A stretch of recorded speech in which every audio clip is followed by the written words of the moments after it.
بسم الله الرحمن الرحيم لا حول ولا قوة إلا بالله العلي العظيم الحمد لله رب العالمين وصلى الله على سيدنا ونبينا أبي القاسم المصطفى محمد وآله الطيبين الطاهرين لا سيما بقية الله في الأراضين عجل الله تعالى فرجه الشريف اللهم أخرجني من ظلمات الوهم وأكرمني بنور الفهم اللهم افتح علينا أبواب رحمتك وانشر علينا خزائن علومك برحمتك يا أرحم الراحمين. We continue our study of chapter 5 from the last section, section 12, which is about God's knowledge. We reached tatimma and then a final discussion. Tatimma is about the meaning of Sami' and Basir. Because when theologians, like for example Asha'ira, when they classify different attributes, the main ones, we said they mentioned 7. And although they mention ilm, but they also mention sam' and basar. Because in the Quran, Allah is described as alim, so they mention ilm. Qadir, they mention murid, hay, but we have also sami and basir. So they mention sami and basir. But after careful analysis, it becomes clear that Sami' does not mean that he hears like us with ear, or Basir is not he is seeing with eyes like us. But you cannot also say it just means he knows. If it's just Alim, so why you say Sami' on Alim? Or why you say Sami' on Basir? So theologians say Sami' means he has knowledge of what is heard.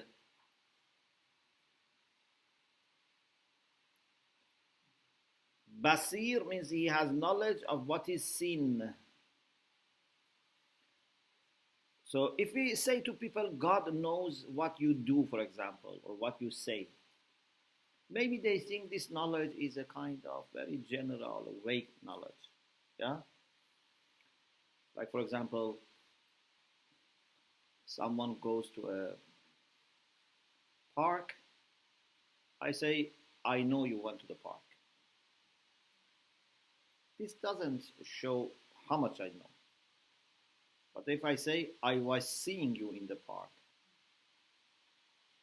yeah, the people get the impression that I had very detailed, or I was hearing what you were saying. It's different from saying, I knew what you were saying.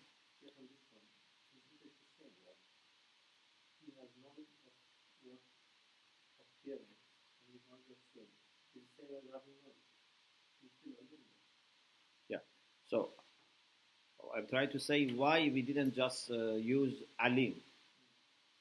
Although alim can include this, but because for human beings, when they hear or watch something that is, for most of the part, the best knowledge.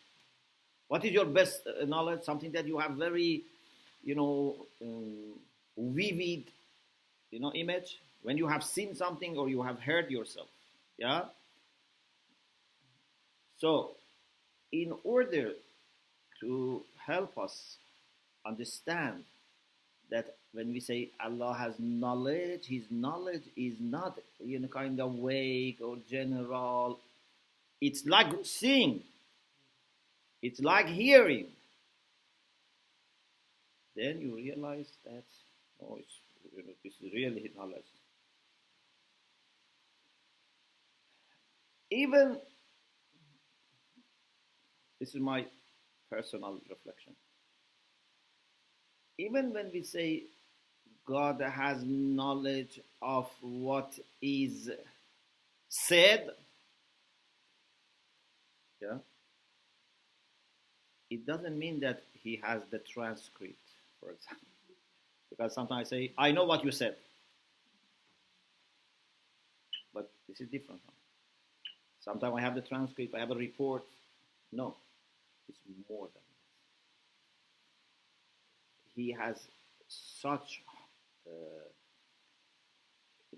a strong and detailed information that the least we can say about it, not the most, the least we can say is that he is like someone who is hearing and watching. This is the least. Suppose someone who is watching and hearing, if he says, I am hearing you, it doesn't mean he just knows like other people who hear. He has this plus more. Or someone who says, I was seeing you, but he was seeing me black and white. Someone is seeing me color. It's different. Or someone is seeing color and three-dimensional. So when we say Allah is seeing and watching, it's not only used that he knows what was said and what was visible, it means that he has much, much higher knowledge, but because you don't understand what can be better than seeing and hearing, we tell you he is seeing and hearing you. But much more than that. Okay? To the extent that he knows what you have been saying more than what you yourself knew about your own saying. Imagine if I am speaking and next to me is a very knowledgeable, wise person. So I say something, few minutes, but then after I said few minutes, he analyzes what I said. He said, you said this, but this refers to this refers to this, and this is what happened to you a few years ago, and because of that you said this. This is misunderstandable, So he not only he has heard, he knows much more than what I have said. Sometimes I say something, maybe I don't understand all the implications, but he knows much, much more than I know. And even he knows before I know. When you say something, it takes a little time that you hear it. Yeah? When you say something. Or, I move my hand now to see it. I know that I have moved my hand, but to see it, I have to use my eyes. It takes some time that my eye sees, and then the information is sent to my brain. My brain has to process it and send to my soul. It takes some time. But Allah subhanahu wa ta'ala instantly is aware of whatever. Even something which is happening in your heart. يَحُولُ بَيْنَ الْمَرْءِ وَقَلْبِهِ. So before you know what is happening in your heart, he knows what is happening in your heart. So this has to make us very alert. أَلَمْ يَعْلَمْ بَأَنَّ اللَّهَ يَرَى. Yeah? But at the same time, it's a bishara for mu'mineen that you are constantly being watched by Allah subhanahu wa ta'ala. You are not alone. And this is why when Musa alayhi salam was concerned about going to Fir'aun, and he said, I am worried that he may, become inordinate. أَخَافْ أَنْ يَفْرُطَ أَوْ يَطْغَى. Allah said, go. إِنَّنِي مَعَكُمَا أَسْمَعُ وَأَرَى. I am with you, watching you and hearing you. You are not alone. Okay? إنني معكما. So this is why I say people who do something for the sake of Allah, tabligh or mission or dialogue or whatever, they should know that God is with them and helping them and supporting them. Ma'akuma, I am with you. Asma'u wa ara. Okay? So this is about Sam and Basar. لما كانت حقيقة السمع والبصر هي العلم بالمسموعات والمبصرات كان من مطلق العلم. Because the reality of hearing and seeing is to have knowledge of what is heard and what is seen. These two are branches or two kinds of absolute knowledge, means knowledge in itself, or general knowledge. It's better to say general knowledge. Knowledge can be knowledge of what is seen, knowledge of what is heard. وَثَبَتَ فِيهِ تَعَالَى. So they would be true to be attributed to Allah subhanahu wa ta'ala, because Allah must know what is seen and what is heard. So we can say He is Sami'un Basir, as we can say He is Alimun Khabir. Alim refers to all kind of knowledge. Alim is very general. Alim includes detailed knowledge, general knowledge, everything. Khabir normally is used for detailed knowledge. Alim is general. Khabir is someone who has detailed knowledge. Yeah? So the focus on details is in Khabir. Latif, the focus is on knowing subtleties. And subtleties are different from details. Some details everyone can understand, but subtle things only some people can understand. You understand the difference? Yeah?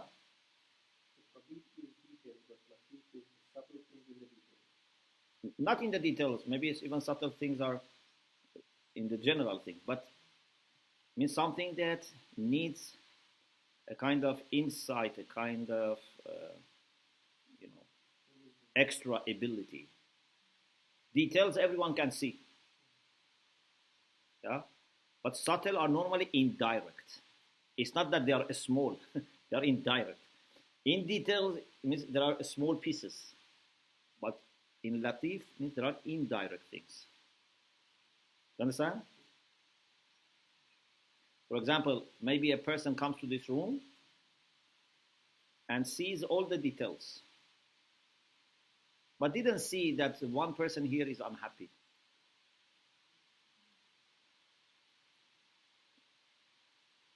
But the one who is Latif can also see that someone is unhappy. But if you are then Latif on Khabir,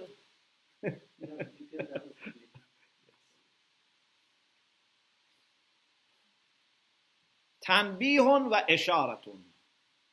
Tanbih means a kind of indication, a kind of like announcement, a hint.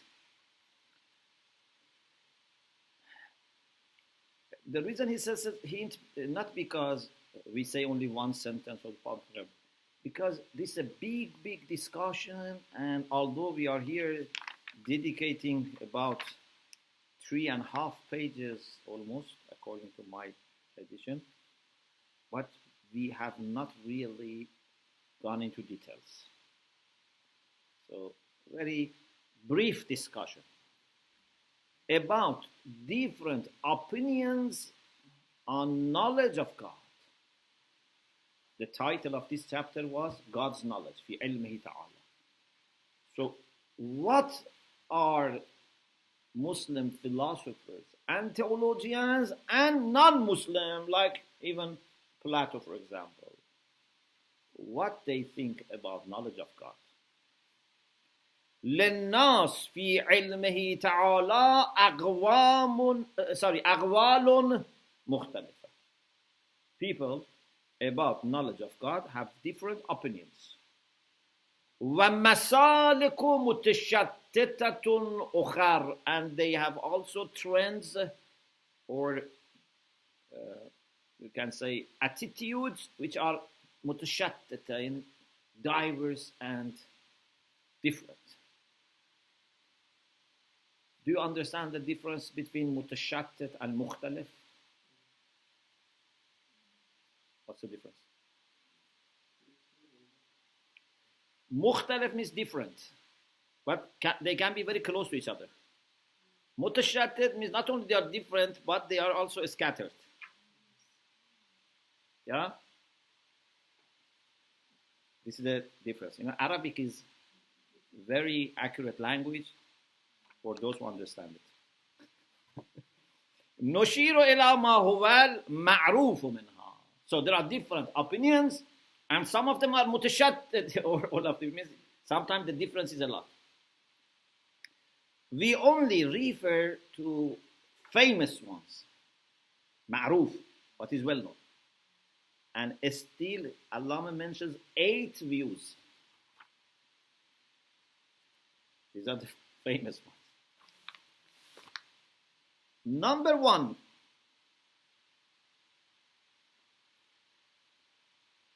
أحدها أن لذاته تعالى علما بذاته دون معلولاته. Some people have this opinion that Allah subhanahu wa ta'ala has knowledge of His essence, but not knowledge of His effects, His creatures. He doesn't have knowledge of them. He has only knowledge of His essence. Why? You must understand what was the reason they went to such odd view. Yeah? There must be a reason that they have gone to this odd view. The reason is that because God is eternal, but His creatures are not eternal, or at least all of them are not eternal. And if we say God has knowledge of things which are not eternal, then the knowledge also has to be not eternal. Then God having something which is not eternal as a quality means He's changeable. So they thought it's better to say God knows His essence eternally, because His essence is also eternal. But God doesn't have knowledge of effects, because effects may not be always there. لأن الذات أزلية, because that is eternal. ولا معلول إلا حادثة, but there is no ma'lul unless it is hadith. It is created, or as you know, philosophers by hadith, theologians by hadith means preceded by Adam. Philosophers, as we said many times in Kalam and here, don't accept that every ma'lul has to be hadith zamani.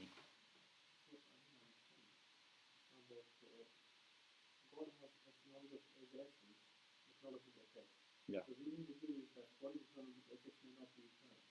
Essence is eternal, but ma'lul is not eternal. So then how can God knowledge of something which is not eternal and He is eternal? Because they thought knowledge of what is not eternal has also to be not eternal. Because you cannot know something unless it exists. If it is hadith, knowledge about it is also hadith. But we don't accept this. We say no. We say something can be hadith, but God can know it in advance. There is no reason to say after they come to existence God knows about them. No, actually God knows about them before even they come to existence. وفيه أن العلم بالمعلول في الأزل لا يستلزم وجوده, means وجود المعلول في الأزل. The answer, the objection to this first view is that knowledge of the effect in eternity does not require the existence of the effect in eternity بوجوده الخاص به, with this specific existence. Yes, this exists in the knowledge of God, not with his own being. If someone is going to be born next year, God knows that thing before, but not بوجوده الخاص, not with that specific existence. That has not yet come, but God is aware of that. So God can have knowledge of his ma'lul in azal, although ma'lul is yet to be created. Yes.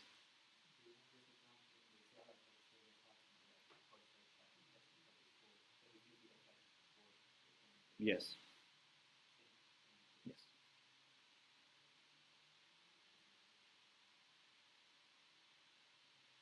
كما عرفت, as you understood this before.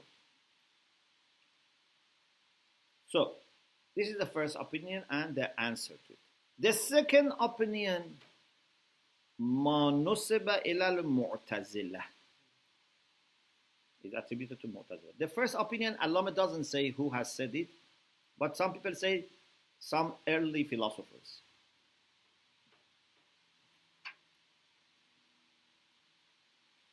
But this is from Mu'tazilites. They have said something which is again not acceptable. أن للماهيات ثبوتا عينيا في العدم. They said mahiyat, quiddities, even when they don't exist, they have some kind of thubut. If you remember, in the beginning of the book, when we were talking about existence, we refuted the idea that there is a difference between thubut and wujud. We said they are the same. Either something exists or doesn't exist. But some people have tried to say that we have wujud and adam, but adam can be thabit and ghayru thabit. So, like what? Look at, what is their concern, why they had to say. Dinosaur. Does dinosaur exist? No. But you understand what is dinosaur. There is mahiyah of dinosaur, and this mahiyah is somehow established, although it's not existing. So they believe that mahiyah can have thubut without existence. Okay? So they say, because these mahiyat have thubut even before they exist, therefore God can know about them even before they exist.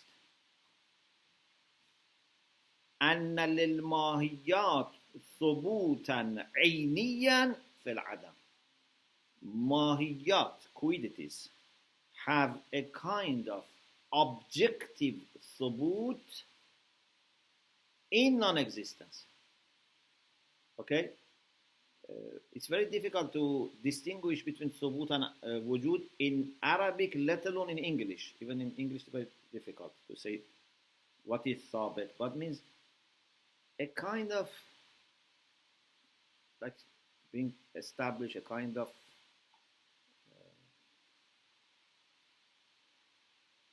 because if you say existence, it's not existence, as I explained. Pardon? It's not subsistence also. It's a kind of, being there without having existence. And this is contradictory. For us, this is contradictory. We cannot accept this. Because there was some existence in the past, but that's what I understand.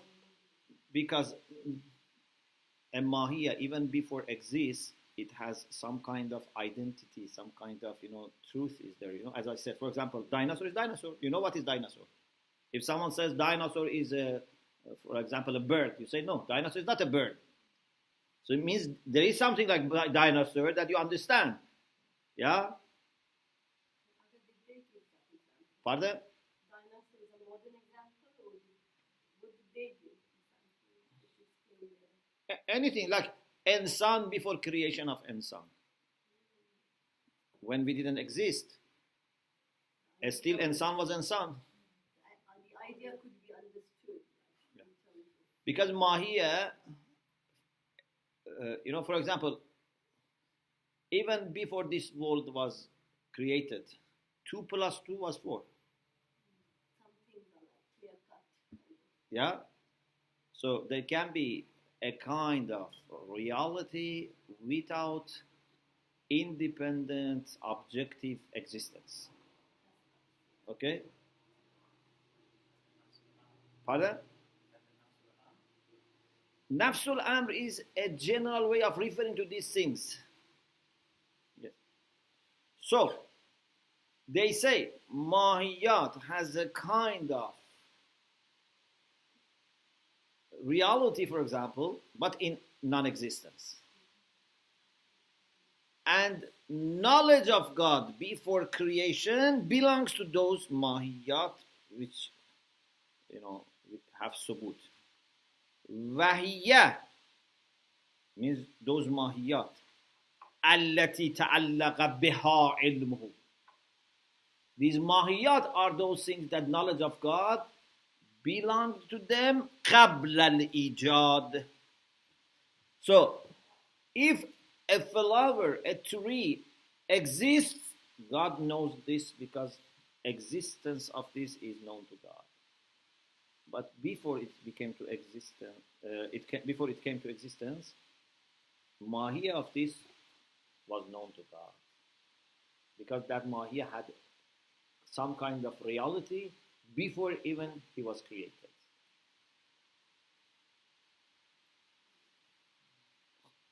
Okay. Objection. وفيه أنه تقدم بطلان القول بالثبوت المعدومة. The answer or objection to this is what was said before, that ma'dumat have no reality. You cannot say something which has no existence has still some reality. That's the refutation. Pardon? That is the refutation. Yes, that is the answer or refutation. 3. ما نسب إلى الصوفية. This is what is attributed to Sufiyya. For example, in Aswar and Sharh Manzume. Mullah Sadra in Aswar and Haji Sabzawari in Sharh Manzume. They attribute this to some of the Sufiyya, but Sufiyya includes also people like Ibn Arabi. So Ibn Arabi in Futuhat and Qunawi in Miftahu Ghaib al-Jam, they have this idea.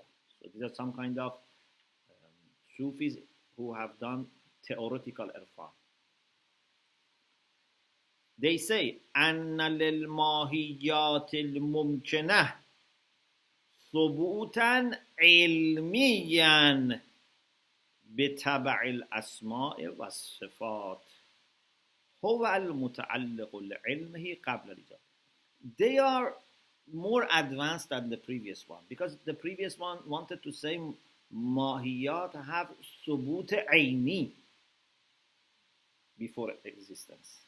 Subut aini, objective subut. They know that they cannot say they have subut aini, so they say they have subut ilmi. Yeah, means a kind of scientific reality, not objective reality. They don't have external reality, but they have scientific reality. So they say contingent quiddities. Of course, all mahiyat are mumkana. This mumkana is, we say, qayd tawsifi, not qayd ihtirazi. It's not to exclude, it's to explain. Any mahiyya is mumkin. Do we have mahiyya which is not mumkin? No. So, quiddities, which we know are contingent, they have scientific reality following or depending on asma and sifat, on names and qualities of God. Ism and sifat are not different in philosophical sense, just For example, you say knowledge is sifa, alim is ism. Okay? Alim is, or alim is ism, is a name, and knowledge is a sifa. So this mahiyya have a kind of scientific reality. هو المتعلق لعلمه. And this is what knowledge of God, or هو المتعلق, it's better to say هو المتعلق, means that is, this is what knowledge belongs to. Knowledge is متعلق, belongs to. These are متعلق. قبل الإيجاد. So before creation, God has knowledge of these mahiyat. But this has also problem. According to asalatul wujud wa i'tibariyatul mahiyya, mahiyya by itself, mahiyya before ijad has no thubut. أن القول بأصالة الوجود واعتبارية الماهيات ينفي أي ثبوت مفروض للماهية قبل وجودها العيني الخاص بها. To say that wujud is asil and mahiyya is i'tibari refutes any kind of thubut that one may try to suppose for mahiyat before their specific objective existence. Salam alaikum. We don't have such a thing as thubut before existence, especially according to as-salatul wujud. Fourth view, الرابع ما نسب إلى أفلاطون. Plato.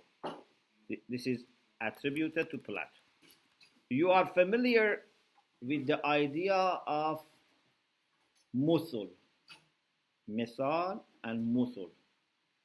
Actually, idea, eidos, yeah. And Aflatun or Plato had the idea that everything that exists in this world has an archetype which is immaterial, which is eternal. Okay? So, according to him, here it is attributed to Aflatun that the knowledge of God is through those muthul, those ideas. Those are mujarrad, nuri, they are a matter of light, they are abstract. God knows them, and under them everything else is known to God, but through them. Pardon? No, that is for Masha'in. This is Aflatun. Yes.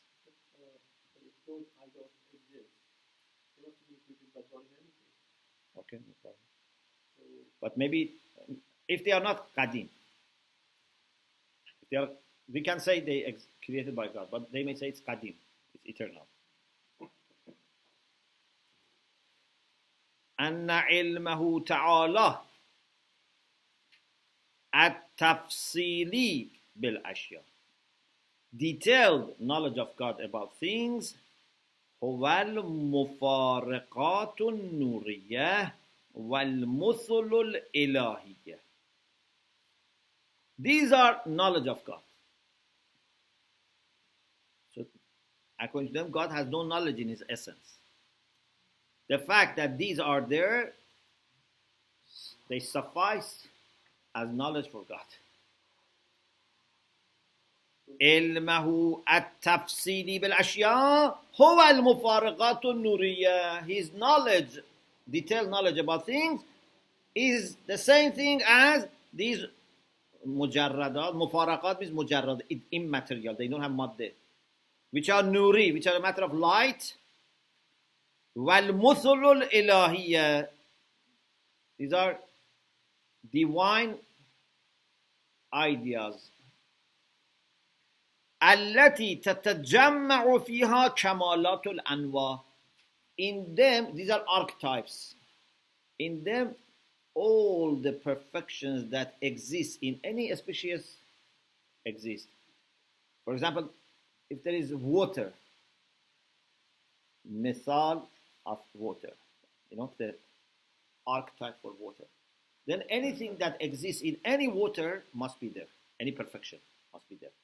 Or if you have a horse, the archetype of horse, any beauty, any perfection in any horse finally should come from there. Because, in other words, they are like sources and treasures from which everything comes down.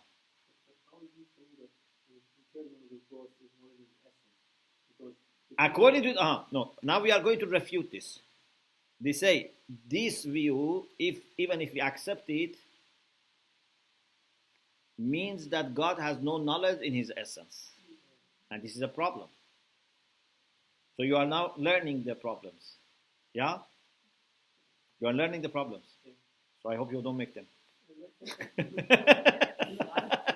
like me can refute this. Father?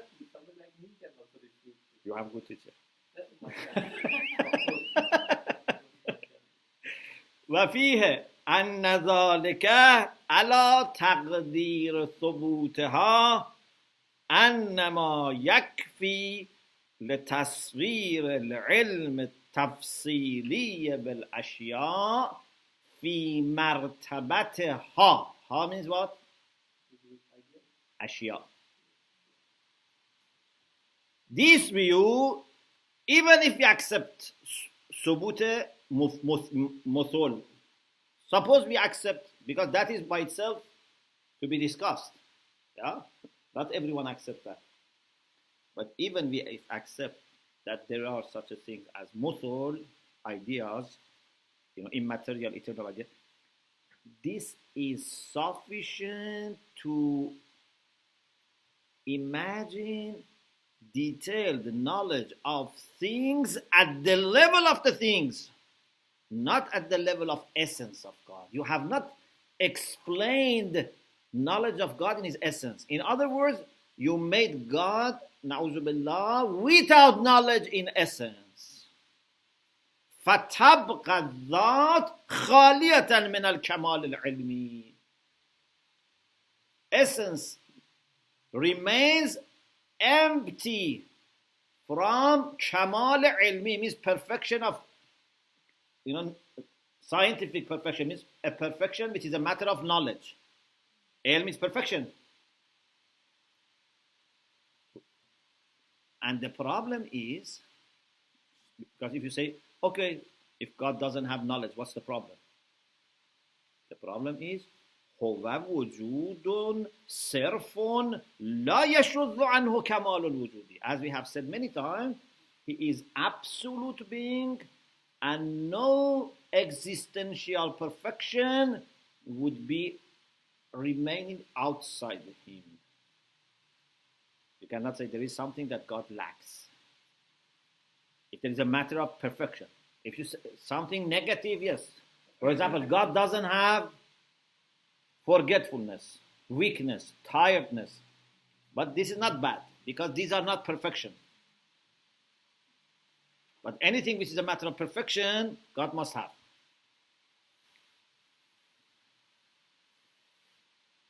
Al-Khamis, the fifth.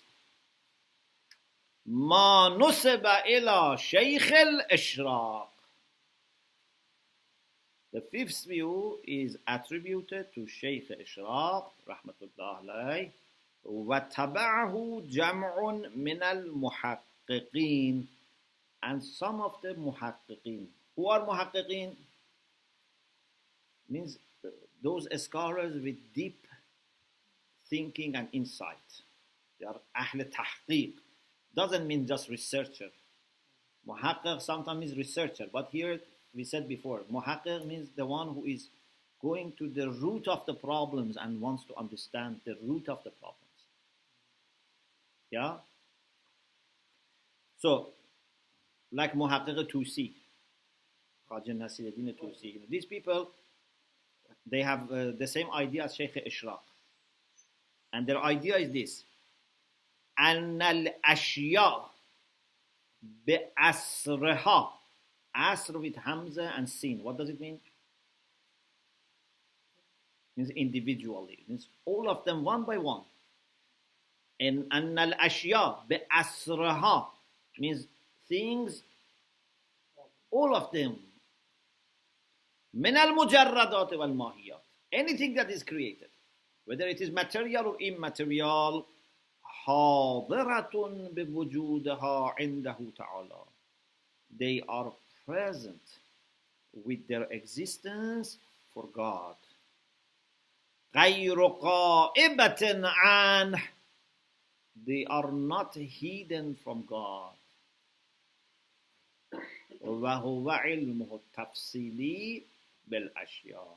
And this is detailed knowledge of God. So what is the knowledge of God?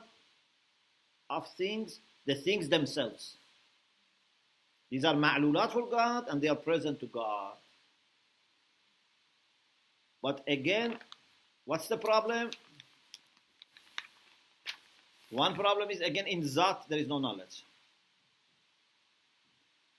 Second problem is that philosophers say not only alim has to be mujarrad, ma'lum also has to be mujarrad. We had it in the previous section. Something which is maddi cannot be present for itself. So maddi has no knowledge by presence about himself and cannot be present also for another thing which is mujarrad. Okay? Pardon? No, like, for example, this wood. If there's a wood, Sheikh Ishraq says knowledge of God about this wood is this wood itself. So this wood is present for God. But we say, first of all, what about essence of God? What about God's knowledge before this wood was existed? But another problem is that wood cannot be knowledge directly, because knowledge has to be mujarrad, because knowledge is not changeable. You remember we said knowledge is not changeable, and anything which is maddi is changeable. So we should have something else. Yes. Wafihe. This is the problem about idea of Sheikh Ishraq. أن المادية لا تجامع الحضور. Something which is material cannot be present. Of course, maybe Sheikh Ishraq doesn't accept this, and I myself have a little bit difficulty with this. I think also maybe we can say they are present for God, although they are not present for themselves. But the main problem is, what about knowledge of God in His essence? What about knowledge of God before they were created? أن المادية لا تجامع الحضور. To be material and to be present would not come together. Something which is material cannot be present. Therefore, something which is material cannot be ma'lum, as cannot be alim. Both alim and ma'lum have to be mujarrad. كما تقدم في مباحث العلم والمعلوم. But there is another problem. ألا أنه إنما يكفي لتصوير العلم التفصيلي في مرتبة الأشياء. This is the problem that I mentioned. Even if we accept this, this is only sufficient for showing how God knows things at the level of the things. But فتبقى الذات خالية في نفسها عن الكمال العلمي. But the essence of God remain, unfortunately, empty from this existential perfection. The same as fourth view. The previous view also had this problem. السابع ما نسب إلى ثالث الملطي. As-sadis. Yes. Number 6. Yes. Is what is attributed to Thalis, or sometimes they say Otalis. In English they say Talis. Yes, they say Talis, yeah, in English. So, Thalith al-Malti, what is his view?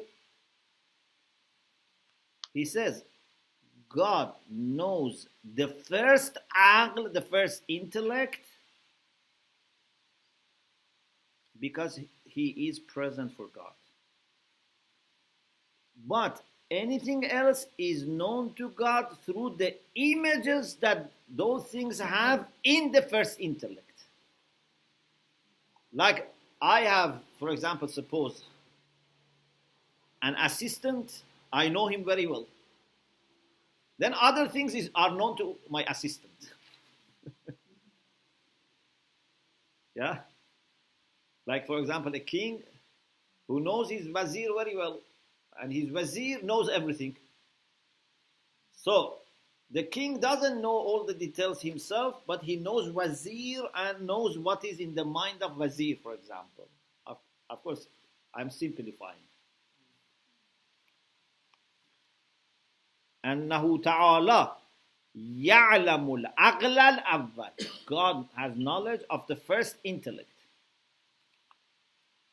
عقل أول is معلول أول or صادر أول, the very first cause. Sorry, the very first معلول effect. How God knows the first عقل? بحضور ذاته عند, because this is with its essence present for God, because this is the nearest thing to God. Right under God is معلول أول or صادر أول or خلق أول, you can call it عقل أول. But يعلم ويعلم سائر الأشياء, God knows other things بارتسام صورها في العقل الأول. God knows other things by images of everything else taking place in what? In عقل أول. Because we cannot say God has صور. If we say God has images or concepts, this means that God has mind, and God becomes compound. Yeah? God has no image like us. Because image means you are compound. So they try to solve the problem by saying that something lower than God has these images. And God knows that thing. They wanted to protect God, but at the same time say that God indirectly knows everything. But again, this has problem. يَرَدُ عَلَيْهِ مَا وَرَدَ عَلَى سَابِقِهِ. Again, the same problem happens here. That this means that God doesn't know things in his essence. Yeah? They cannot explain knowledge of God. They say only the first one is present, but what about other things? Then we have actually 4 more opinions. Maybe a little break, and then we can inshallah continue. Alhamdulillah Rabbil Alamin.